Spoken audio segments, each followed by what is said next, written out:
Hello దోస్తులు, ఈ రోజైతే పాలక్ పన్నీర్ అయితే ట్రై చేసినాం. పాలకూరని సాఫ్ట్ అయ్యేదాకా ఉడకబెట్టి చల్లటి నీళ్ళలో వేసేసి వాటర్ లేకుండా మిక్సీ చేసుకోవాలి. పన్నీర్ అయితే ఫ్రిడ్జ్ లో పెట్టేసరికి గట్టి పడిపోయింది. పన్నీర్ ని ఘీలో వేసేసి కాస్త రోస్ట్ అయితే చేసేసుకున్నా. నార్మల్ గా అయితే పాలక్ పన్నీర్ లో ఇంత రోస్ట్ చేయాల్సిన అవసరం లేదు, కాకపోతే టేస్ట్ బాగుంటదని ఇట్లా చేసిన.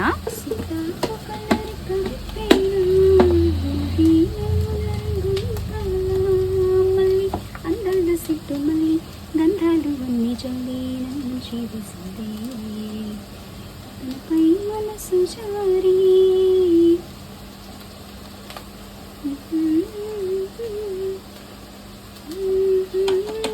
రీసెంట్ గా ఈ పాట అయితే నాకు ఫేవరెట్ అయిపోయింది. ఆయిల్ లో గరం మసాలా, పచ్చిమిర్చి, ఆనియన్, టమాటా, అల్లం వెల్లుల్లి పేస్ట్ యాడ్ చేసి కొద్దిగా టమాటా మగ్గిన తర్వాతకి ఉప్పు, పసుపు, కారం అండ్ గరం మసాలా యాడ్ చేసి పాలకూర పేస్ట్ అండ్ పన్నీర్ కూడా యాడ్ చేసుకుని ఒక 5 to 10 minutes వరకు ఉంచేసుకుంటే మన టేస్టీ పాలక్ పన్నీర్ అయితే రెడీ అయిపోతుంది.